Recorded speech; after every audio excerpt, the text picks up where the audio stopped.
Managing and leading isn't second nature for most of us, and wanting to get better at it is the first step to success. I'm Janet Harvey, CEO of inviteCHANGE, and I want to offer you 3 important ways to be more intentional so that you are set up for success in both of these important roles.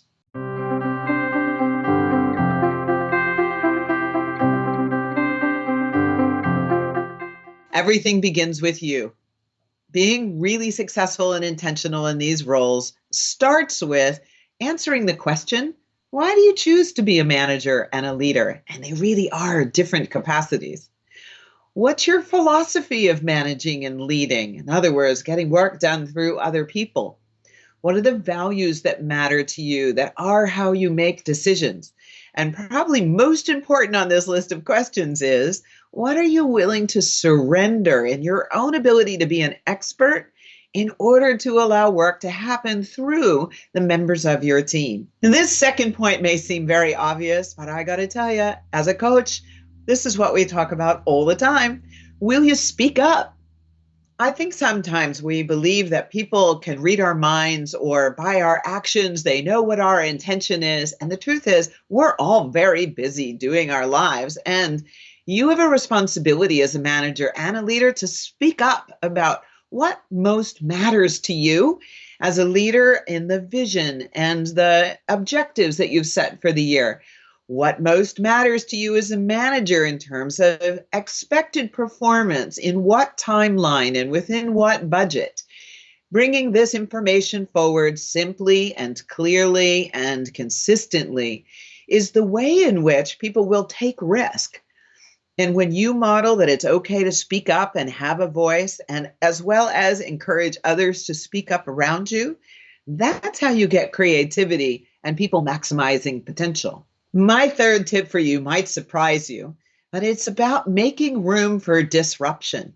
Yes, of course, organizations want to have consistency and always being able to fulfill objectives and meet customer expectations. And yet everything is always changing. Your comfort and your commitment to disrupting the status quo is how you stay out ahead. It's how you anticipate what will be even more amazing for customers.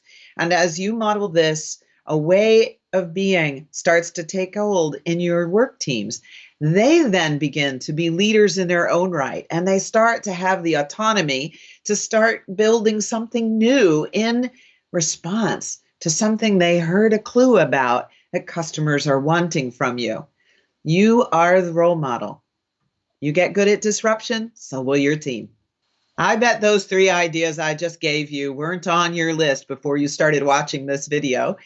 That's a little bit what professional coaching brings to you. When you partner with a coach, you're exploring what's not yet known, maybe a little bit on the edge of what you think you want, and you have a sense it's what's going to help you up-level your game to make a bigger contribution to your organization.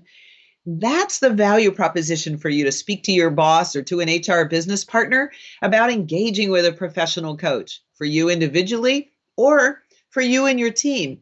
These are great ways to amplify and accelerate your contribution. Select the link below and go on over to our website and make an appointment with one of our relationship advisors.